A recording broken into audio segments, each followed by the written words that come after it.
Во рамки на серијата интервјуа кои Мија ги прави со учесниците во председателската трка, гостин во студиото на Мија денеска е господинот Максим Димитриевски, председателски кандидат на движењето Знам за наша Македонија.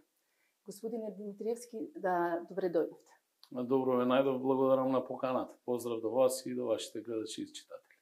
Да почнеме најпрво со вашето политичко искуство. Два пати имате искуство како градоначалник, веќе вториот мандат ви тече, кусо бевте пратеник во собранието. Што беше пресудно да се решите да станете кандидат за шеф на државата?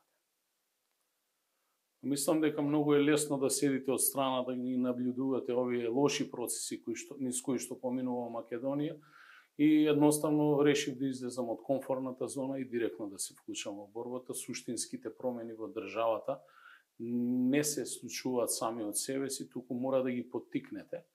Направивме сондажи и анализи и влеговме како нов политички субјект, заедно јас со сите тие мои истомисленици во оваа борба, да дојдеме до состојба Македонија да добие татко на нацијата. Првенствено човек кој што ќе ја обедини нацијата, ќе го обедини македонскиот народ, ќе ги обедини сите граѓани на Македонија, ќе им врати само довербата и ќе им каже на граѓаните дека не се сами, дека има човек кој што својот мандат го црпи од нивните гласови, под тежините како битна функција во државата, без разлика што сите политички елити ја маргинализираат, сепак председател на државата е татко на нацијата и тој може со своето делување да ја врати тежината на граѓаните, бидејќи во моментов ние живееме во едно општество кое што е креирано наменски да им служи на политичките елити кои што 30 години веќе го владеат. На што се темели вашата изборна програма, имајќи ги предвид надлежностите на председателот согласно уставот и законите? Председателот согласно уставот и законите има неколку надлежности, но тие воопшто не се за занемарување. Првенствено улогата е покрај тоа што ќе биде прв човек во државата да соработува директно со Министерството за надворешни работи и ја представува по уставот државата надвор, дополнително да гради нови мостови за пријателства, да ги зајакнува нашите стратешки партнерства, да гради добри односи со сите наши партнери во светот. Дополнително евроатлантскиот пат веќе е трасиран, ние сме во таа насока се движиме, имаме тука апсолутен консензус и како има големо влијание во делот на дипломатијата и Македонија има потреба од професионална дипломатија. Политизацијата на дипломатијата во моментов го урниса нашето Министерство за надворешни работи. Ние до вчера немавме дипломати во суштинските држави партнери на нашата држава и затоа сметам дека мора да се даде можност на реалните и професионални дипломати од кариера да дојдат во позиција да ја представуваат професионално Македонија надвор. Дополнително министерот за надворешни работи мора интензивно да соработува со председателот. Делот во монетарната политика и како, бидејќи знаеме дека председателот е директно инволвиран и има надзор на тоа што го работи нашата Народна банка и правосудството, каде што доколку сакате да имате стабилна држава, првенствено мора да имате владење на право. Владење на право оди низ независната власт, а тоа е правосудството и обвинителството и тука има битна улога со избор, тоа е давање на предлози за судии во Уставниот суд и дополнително своји предлози за Републичкиот судски совет, кој што всушност е главниот орган кој што треба и да ја направи суштинската ревизија во правосудството со дополнителни тела советодавни во кои што ќе учествуваат луѓе од теорија и пракса од правосудството, бидејќи на Македонија не е потребен ветинг, туку е потребна една филтрација во правосудството за да дојдеме до едно професионално и независно правосудство, кое што во моментов е и како исполитизирано и за жал голем број од судските одлуки се со политички мотив.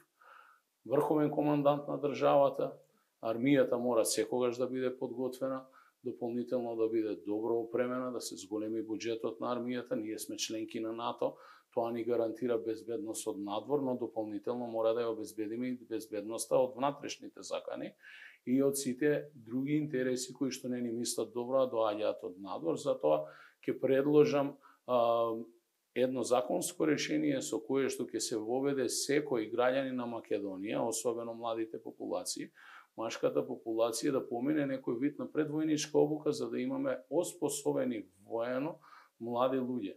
Државата се брани со народ и со дополнително опремување и со паметна меѓународна политика вон границите на државата и создавање на добри партнерски односи првично во регионот со сите наши соседи, а дополнително и со државите земји членки на НАТО и Европската унија.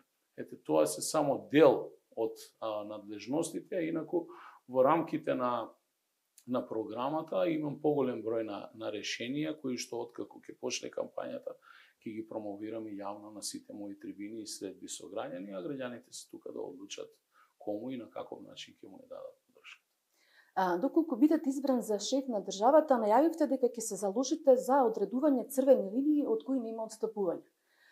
Што би значило тоа во контекст на надворешната политика и стратешкиот приоритет членството во ЕУ? Тоа би значило дека ние како македонци и како Македонија треба да влеземе во Европската унија со крената глава, а не со свитка на кичма. Тоа значи дека ние сакаме да бидеме членови на Европската унија поради вредностите на Европската унија, а тоа се заштита на интересите на малите во однос на големите. Не дозволиваме држави членки на Европската унија преку нашиот процес за евроинтеграција да ги решаваат нивните билатерални само наметнати проблеми до нас, бидејќи имаме адресирано такви проблеми и затоа е неопходна консолидација на македонскиот народ за да бидеме многу посериозно сватени во меѓународната заедница, бидејќи вака поделени по политички основ, дополнително оставаме простор дека сме многу послаби и не можеме да ги решаваме тие проблеми. Кога ќе покажеме еден вид на национално единство и консензус по сите тие прашања, дека македонецот е македонец во континуитет, а не како што некои тврдат од 45-та година, дека македонскиот јазик е посебен јазик, имаме наша историја која што ја граделе нашите предци, бидејќи оваа држава е резултат првенствено на македонскиот народ кој што живеел на овие простори, подпомогнат од сите останати етнички заедници или делови на народи кои што живеат на овие простори. Да чекаме на други, ние немаше да имаме независна држава. И токму тука е тој национален концепт, дополнително борба против криминалот и корупцијата, кој што интензивно е во пораст, сите зборуваат за него, никој не го решава. За да се сузбие истиот и кога ќе се сузбие истиот, дополнително ќе се охрабри нашиот народ да почне да верува во институциите на системот. Ние во континуитет само зборуваме за корупција, а вие де факто немате ниту еден човек сериозно да одговара, особено од редовите на албанскиот политички партнер во власта за корупција или такви кривични дела. До сега сето онаа што се случуваше во континуитет, гледаме само една реприза како едните доаѓаат, другите се заминуваат и после 4 или 8 години повторно се враќаат истите и владеат потполно исто, но секогаш многу полошо. Мора да се воведат нови стандарди во имплементацијата на власта, реализацијата на власта, враќање на довербата на граѓаните, а токму председателот на државата кој што доаѓа од нов политички субјект, кој што беше формиран пред неколку месеци и се уште не е исполитизиран до тоа ниво, може да ја врати таа независност на граѓаните во делот на представување на граѓаните. Затоа сметам дека јас сум вистинскиот граѓански кандидат за кого подпишаа околу 12.000 граѓани кандидатура, на кои што искрено од срце им се заблагодарувам, а јас ќе го дадам својот максимум за да ги убедам и останатите граѓани дека со мојот избор всушност ќе направат и вистинската одлука за државата која што може да го обедини македонскиот народ, а не да го дели по секој основ, првенствено по политички. Дали во сегашните политички околности и функцијата председател може да биде кохезивниот елемент во општеството? Вие се обидовте да ми одговорите, но како ќе го постигнете таа кохезивност? Првенствено, никогаш од позиција на председател на држава нема да подпишам закон со кој што не се согласуваат моите граѓани. Председателот го има токму тоа право на вето, за да го врати законот на повторно разгледување и на законодавниот дом, кој што е представнички орган на политичките партии, да им каже дека грешат во однос на граѓаните за да си ја преиспитаат својата одлука. Доколку бев председател, никогаш немаше да помине фамозниот закон за измени на казнениот закон, со кој што дојде до само амнестија на актуелната политичка елита која што е на власт, на идната и дополнително на тие кои што претходно беа на власт, бидејќи сведоци сме и гледаме како голем број на кривични дела, особено од законот од членот 353 злоупотреба на службена должност и овластувања застаруваат во моментот поради фамозниот закон. За овој закон покрај власта СДСМ и ДУИ дополнително кворум обезбеди и опозицијата, што значи имаме ние договор. Во таа состојба граѓаните не се согласуваат со овој закон, беше потребно од страна на председателот да го врати. И јас тоа никогаш нема да го дозволам, да граѓаните не се согласуваат со одредена одлука, а да помине одредено законско решение. Доколку повторпат, значи, представничкиот дом, парламентот донесе таква одлука, нормално јас тоа ќе го почитувам, но граѓаните на крајот на денот ќе судат по однос на исправноста на сите тие одлуки. На тој начин и ќе се врати само довербата делумно кај граѓаните, бидејќи ќе гледаат дека некој од позиција председател ги штити нивните интереси директно со конкретни решенија. Така, доаѓате од мултиетничка средина. Во своите изјави во јавноста нагласувате дека се залагате за вистински соживот, а не за биетничко општество. Кој е моделот или патот како да се постигне тоа? Па патот како да се постигне мултиетничко општество е примерот што ние го градиме во Куманово, но за жал имаме огромна обструкција од политичките репрезенти на политичките партии. Во моментов, ако направиме една анализа што се случуваше во Македонија, се направија обиди да се трансформираат моноетничките во мултиетнички субјекти. За жал, во албанската етничка заедница немаме конкретен резултат. Може би малку мрда на тоа поле СДСМ, ВМРО се уште го застапува националниот концепт, но сепак ако сакате со некого да живеете, првенствено мора да се разбирате на јазикот кој што го говорите. Недозволиво е вие да одите во болница, да барате медицинска интервенција и лицето кое што работи таму да не ви го разбира официјалниот службен македонски јазик кој што го говорите. Да не зборувам за стручноста на кадрите, поради преголемата политизација на институциите во системот. Но дополнително како? Така што тоа ние го практикуваме во Куманово. Во мојот кабинет ги има знамењата на сите етнички заедници во Куманово, па дури и на бугарската заедница, иако не е признаена, бидејќи се наоѓа во графата во уставот други. И сите тие кои што живеат во Куманово се граѓани од прв ред и имаат еднакви права и можности. Општината работи и гради за сите подеднакво во сите делови на градот, без разлика која етничка заедница живее во кој дел на градот, но дополнително најголемиот проблем е што нам децата ни се поделени од прво оделение и не се разбираат веќе помеѓу себе на улица кога се среќаваат младите генерации, некогаш македонците и албанците говорат на англиски, што е погубно, а од друга страна ние зборуваме за мултиетничко општество. Во континуитет, албанските политички субјекти се обидуваат да наметнат теза за мултиетничка држава, а уствари создаваат еден феномен кој што се вика биетничко општество. Македонија не е општество на македонците и албанците и останатите, туку е општество на сите нејзини граѓани, вклучувајќи го македонскиот народ и сите етнички заедници, албанците, србите, турците, ромите, власите, бошњаците, те црногорците и сите оние кои што се во графата други, бидејќи се подеднакви граѓани. Сметам дека треба да се дадат еднакви права и еднакви можности на сите етнички заедници, а особено во делот на културната независност на сите тие етнички заедници. Затоа што, например, ние во општина Куманово, во Советот, покрај македонскиот и албанскиот јазик, со одлука на Советот ги говориме и другите, тоест ги употребуваат членовите на Советот, и другите јазици на етничките заедници, во овој случај и ромскиот и српскиот јазик, и со тоа се постигнува повисоко ниво на подеднаквост. Така, пред почетокот на кампањата за председателските избори, против вас беше покренато обвинение поради злоупотреба на службена положба и овластување. Може ли ова да влијае некако на вашата кампања?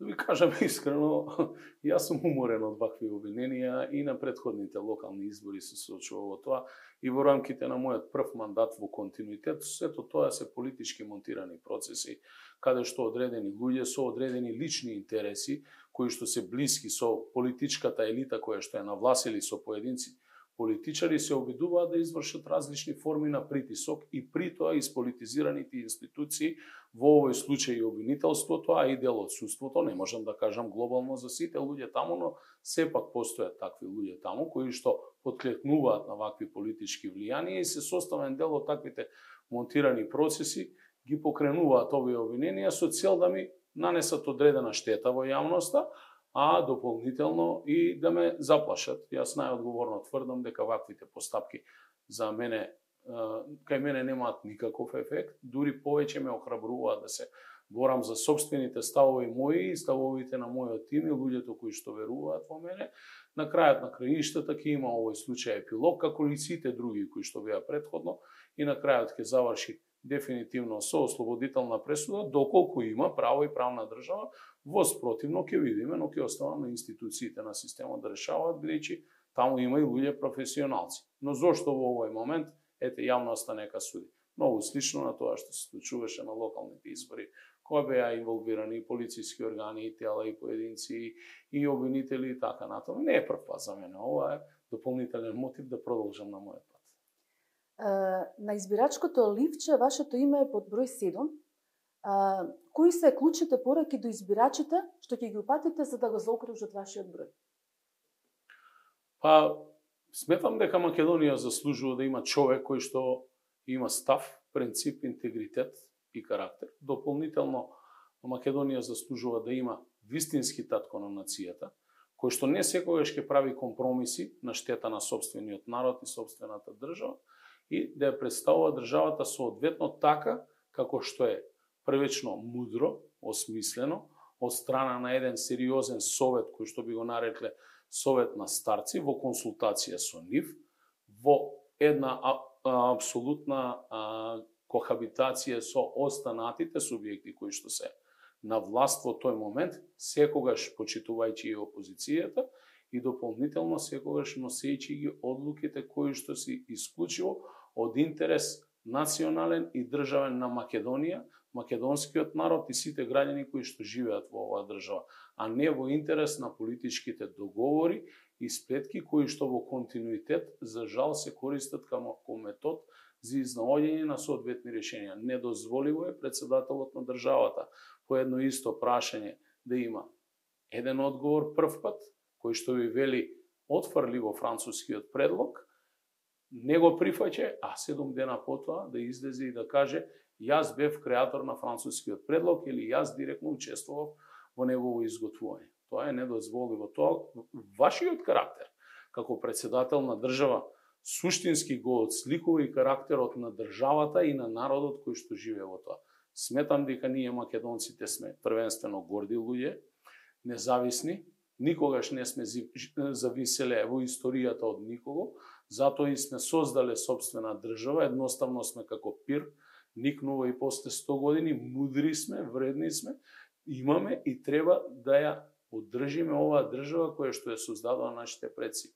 Токму таков профил на председател ќе има Македонија доколку мене ме избере за следен татко на нацијата.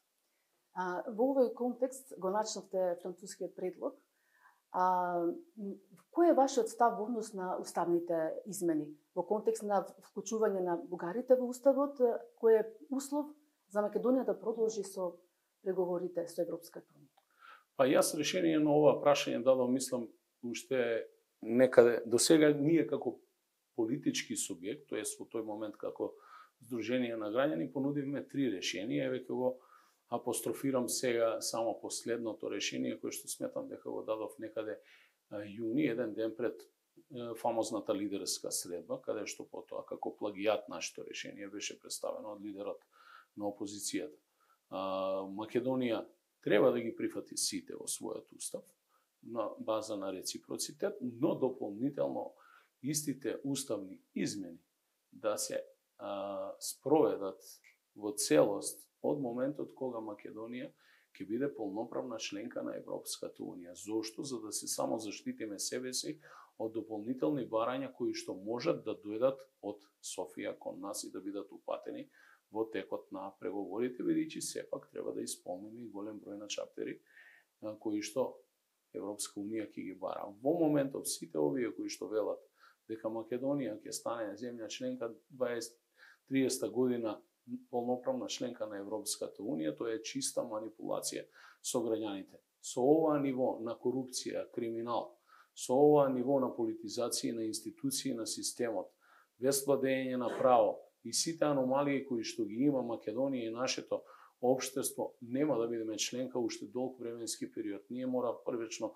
да си ги засукаме ракавите, да си ги решиме проблемите однатре, да ја трансформираме Македонија во самоодржлива држава, да ги искористиме сите наши национални ресурси и капацитети и во делот на земјоделите, и во делот на природните богатства кои што ги имаме, наместо да ни се осипуваат и плячкосуваат од страна на разноразни концесионери. Од сето тоа и народот и државата има дополнителен бенефит, да направиме фискализација на државата подеднакво во сите нејзини делови, бидејќи во моментов имате фискализација само во одредени делови, додека во други делови немате во целост, да ги приберете парите, да ја направите Македонија финансиска стабилна, да ги поништите сите штетни финансиски договори, особено за стратешки инвестиции со сите тие концесионери, како што е случајот со Коридорот 8 и многу други вакви проекти, и да се фатиме за работа да ја направиме самоодржлива.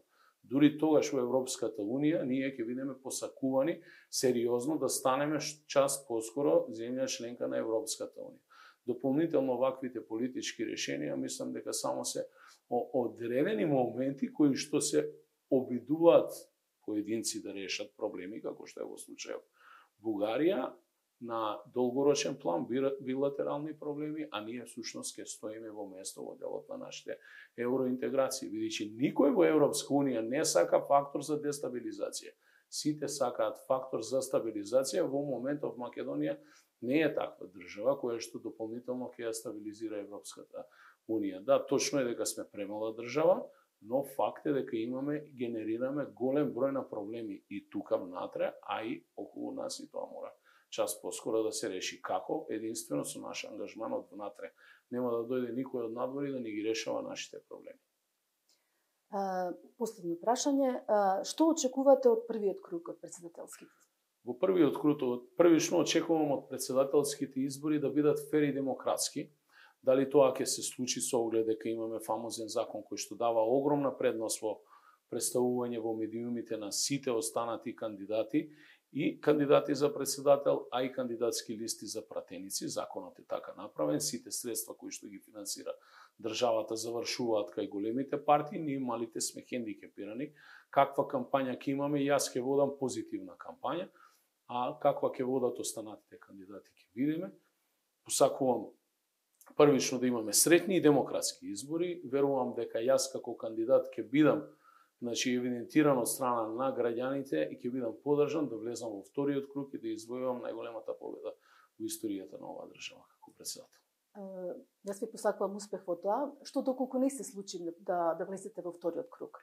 Дали би ги насочиле вашите поддржувачи членството да поддржат друг кандидат? Јас сум демократ по убедување, секако ќе ја почитувам волјата на нашите граѓани како и да одлучат.